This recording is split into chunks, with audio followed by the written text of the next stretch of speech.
जय श्री राधे कृष्ण। उपस्थित सभी भक्तों का इस छोटी सी भागवत कथा में स्वागत है। आज मैं आपको महाराज नृप की कथा सुनाऊंगा। यह कथा श्रीमद् भागवतम से है और आज हम यह भी जानेंगे कि वैष्णव अपराध क्या होता है और वैष्णव अपराध से कैसे बचें। तो इस वीडियो को शुरू से लेकर अंत तक ज़रूर देखें। तो चलिए कथा शुरू करते हैं। एक दिन की बात, भगवान श्री कृष्ण द्वारिका में अपनी पत्नियां और बच्चों के साथ अपना गृहस्थ जीवन आनंद से जी रहे थे। एक बार श्री कृष्ण अपने छोटे छोटे बच्चों से बोले, चलो बच्चों, आज कहीं घूमने चले। एक सुंदर सा बगीचा था, वहाँ सब घूमते घूमते वहाँ पर आ गए। वहाँ एक पेड़ था, उसकी छाया में पहुंचकर कृष्णा जी बोले, हम यहाँ आराम करेंगे, तुम सब बच्चे खेलो। बच्चे गेंद खेलने लगे। आप फुटबॉल भी समझ सकते हो, लिखा है कि गेंद से खेल रहे थे, तो फुटबॉल या क्रिकेट ऐसे ही कुछ होगा। अब उस ज़माने के खेल मुझे तो एग्जैक्टली नहीं पता, पर वह गेंद से खेल रहे थे। एक बालक ने गेंद इतनी जोर से फेंकी कि वह एक कुएं में जाकर गिर गई। बच्चे दौड़े और कुएं में झांका तो एक बड़ा भारी गिरगिट दिखाई पड़ा। सब बच्चे डर गए और प्रभु के पास आ गए और बोले, पिताश्री, इतना बड़ा भारी गिरगिट हमने पहले तो कभी नहीं देखा, आप चलकर देखो। प्रभु ने जब गिरगिट को स्पर्श किया तो उसका शरीर छूट गया और एक दिव्य पुरुष प्रकट हुआ और अपना परिचय देने लगा। नृगो नाम नरेन्द्रोः इक्ष्वाकुतनय प्रभो दानीष्वाख्यायमानेषु यदि कर्णमस्पृशम्। देखिए, किसी के बात करने के ढंग से ही पता चल जाता है कि उसकी मेंटालिटी कैसी है।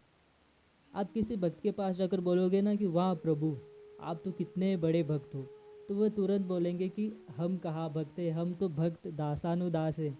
तो ये समझ में आ जाता है कि यह हम्बल ड्योटी है। और अगर कोई यदि कोई एरोगेंट है या फिर कोई घमंडी इंसान है ना, तो उसे बात करके ही समझ में आ जाता है कि ये इंसान कैसे है। अब देखिए, साक्षात भगवान पूछ रहे हैं कि तुम कौन हो, तो कहता है, हमारा नाम नहीं सुना आपने? अरे दानियों की कहीं भी बात चले, मेरा नाम सबसे पहले आता है। महाराज, आपके कान में भी मेरा नाम ज़रूर पड़ा होगा। मैं इक्ष्वाकु का पुत्र सूर्यवंशी राजा नृग हूँ। कृष्णा जी ने कहा, अच्छा जी, इतने बड़े राजा और इतने बड़े दानी, फिर गिरगिट कैसे बन गए? क्या दान किया तुमने?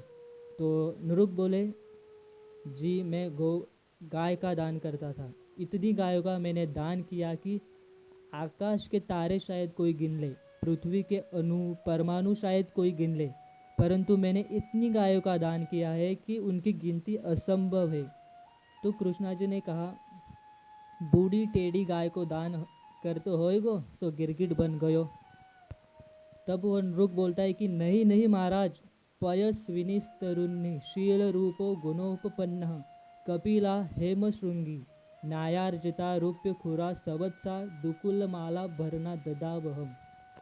मेरी गाय एक से एक सुंदर दूध देने वाली एकदम नई नई तरुणी कपिला गाय, जिन्हें सोने से सिंग से मढ़कर चांदी से खुर मढ़कर मैं दान करता था। दान में कहीं कोई दोष नहीं था। पर महाराज, एक बार एक ब्राह्मण को मैंने एक गाय दान कर दी और ब्राह्मण के घर से वही गाय भागकर मेरी दूसरी गायों में मिल गई। मैं पहचान नहीं सका और वही गाय मैंने दूसरे ब्राह्मण को दान कर दी।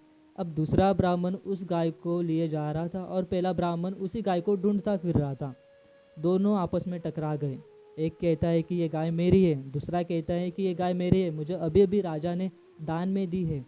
मेरे समक्ष जब दोनों का झगड़ा आया तो मैं कोई निर्णय नहीं कर पाया और दोनों ही ब्राह्मण उस गाय को छोड़कर चले गए। जब मेरी मृत्यु हुई तो मुझे लगा मैं सीधा स्वर्ग ही जाऊंगा, लेकिन पहुंच गया यमलोक। चित्रगुप्त ने कहा, महाराज, इन्होंने बहुत गायों के दान किए हैं, पर एक पाप भी है कि इन्होंने एक ब्राह्मण को गाय दान की, वही गाय दोबारा दूसरे ब्राह्मण को दान की और ऊपर से निर्णय भी नहीं कर पाए, और इससे ब्राह्मणों का अपराध हुआ है। तो यमराज जी ने मुझसे पूछा, पहले पाप भोगोगे कि पुण्य? तो मैंने कहा, पहले पाप भुगता दो, बाद में पुण्य को भोगूंगा। पाप का परिणाम ये हुआ कि गिरगिट बनकर इस कुएं में गिरा और पुण्य का उदय हुआ। तो आज स्वयं आपके दर्शन हो गए और मैं इस गिरगिट योनि से मुक्त हो गया। वह प्रणाम करके वहाँ से चला गया। गुरुजी अक्सर कहते हैं कि देखो, कृष्णदास रहे बिंदास, हमें यदि भगवान की सेवा में भक्ति में है तो हमें बिंदास रहना चाहिए, किसी भी प्रकार का भय और चिंता नहीं रखनी चाहिए। परंतु फिर भी एक चीज़ से हमेशा भय रखना चाहिए कि, और वह है बुराई, गलत आचरण करने से भय रखना चाहिए। भय बिन होय न प्रीत। कभी भी वैष्णव अपराध या ब्राह्मणों का अपराध नहीं करना चाहिए। उस कुएं पर ही भगवान ने अपने सभी बच्चों को समझाना शुरू किया कि बच्चों, तुमने नृप की आत्मकथा को सुन ली। देखो, ब्राह्मण और संत का अपमान अनजाने में भी बन जाए तो भी बहुत खतरनाक होता है। जानबूझकर तो कभी उनका अपमान सोचना भी मत। कोशिश करना कि अनजाने में भी न हो पाए, क्योंकि ब्राह्मण का जो धन है वो विष से भी ज़्यादा खतरनाक होता है। जहर को तो जो खाएगा वही मरेगा, परंतु ब्राह्मण के धन को ले जाने वाले का तो सारा कुटुंब ही नष्ट हो जाता है। अरे, आग की ज्वालाओं में कोई कूद जाए तो मैं बचा लूँगा। भगवान कहते हैं कि आग की ज्वालाओं में कोई कूद जाए तो मैं बचा लूँगा। कालकूट विष पी जाए, कोई कालकूट विष को पी जाए तो मैं बचा लूँगा, पर ब्राह्मण का धन लेने वाले को मैं कभी नहीं बचा सकता, क्योंकि जो ब्राह्मण विरोधी है सबसे पहले मुझ कृष्ण का विरोधी है। अन्यथा मैं स दंड भाग। जो मेरे इस ब्राह्मण सेवक की आज्ञा का उल्लंघन करेगा उसे मैं स्वयं अपने हाथों से दंड दूंगा। इस प्रकार प्रभु ने अपने बच्चों को ब्राह्मणों के प्रति बहुत सावधान किया। समय समय पर भगवान अपने बच्चों को इसी तरह से शिक्षा देते रहते हैं। प्रभु ने देखा कि यदुवंशी बालक बहुत बलशाली होने के साथ साथ शरारती भी हो रहे हैं, इसीलिए भगवान ने उन्हें यह थोड़ा सा भय दिखाया और समझाया। भक्तों, जब हम किसी साधु संत या ब्राह्मणों का अपराध कर देते हैं, दिल दुखा देते हैं, तो हमें वैष्णव अपराध लगता है, और यह वैष्णव अपराध हमें भजन भक्ति से दूर कर देता है। मैं आपको यह बात एक कथा के जरिए समझाता हूँ। एक बार क्या हुआ कि वैकुंठ में भगवान विष्णु जी शयन कर रहे थे। लक्ष्मी जी उनके चरण दबा रही थी, और भगवान ने सोचा, यार बहुत दिन हो गए मैंने वीर रस का आस्वादन नहीं किया, मुझे वीर रस का आस्वादन करना है। पर मुझसे युद्ध करेगा कौन? संसार के साधारण मनुष्य की बात तो है नहीं। अरे हाँ, ये जो मेरे वैकुंठ के द्वार पर मेरे द्वारपाल है ना, जय और विजय, ये मुझसे युद्ध कर सकते हैं। सीधे सीधे कहूँगा तो मानेंगे नहीं, इसलिए उन्होंने एक लीला रची। क्या हुआ कि विष्णु जी विश्राम कर रहे थे और जय विजय द्वार पर खड़े थे। तभी वहाँ पर ब्रह्मा जी के प्रथम 4 पुत्र सनक, सनंदन, सनातन, सनत कुमार, ये वहाँ पर आ गए।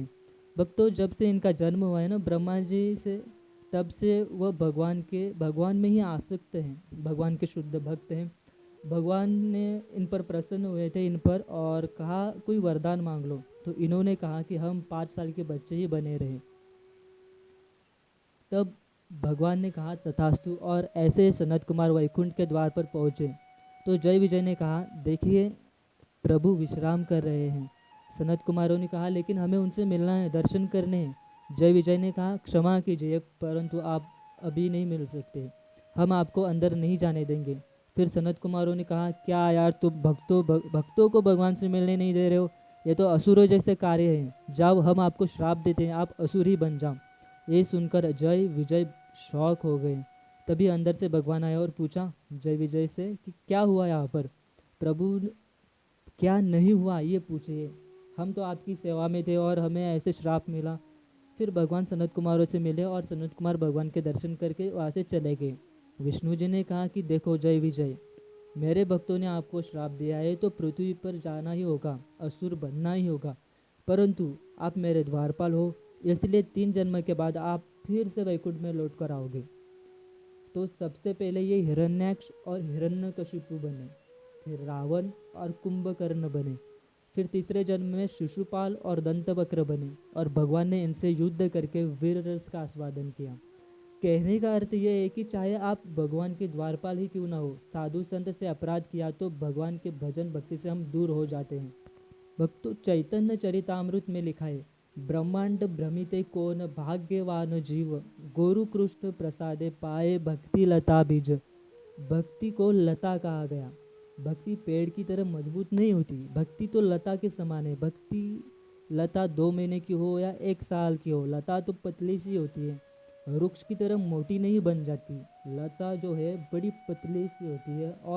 और हमारी भक्ति रूपी लता कितनी भी बढ़ चुकी है, कितनी भी आगे बढ़ चुकी है, लेकिन उस अवस्था में भी उस भक्त से यदि वैष्णव अपराध हो जाए तो उस भक्ति रूपी लता को नष्ट करने के लिए वैष्णव अपराध मत वाले हाथी के समान है, एक पागल हाथी के समान है। जैसे एक पागल हाथी पूरे गांव को उजाड़ कर रख सकता है, तो हमारी लता क्या चीज़ है। गुरु जी कहते हैं कि एक लता को तो एक बकरी भी खा सकती है, और वैष्णव अपराध तो किसी पागल हाथी के समान है। इसीलिए किसी भी अवस्था में वैष्णव अपराध हो गया तो व्यक्ति का भजन साधन रुक जाता है। इसलिए वैष्णव अपराध नहीं करना चाहिए। और अगर किसी से वैष्णव अपराध हो गया तो कैसे बचे। होता है कभी कभी कि किसी से अब वैष्णव अपराध हो गया तो अब उसे कैसे बचे। ऐसे स्थिति में जिस भक्त का अपराध किया हो उनके सामने जाकर क्षमा याचना करे।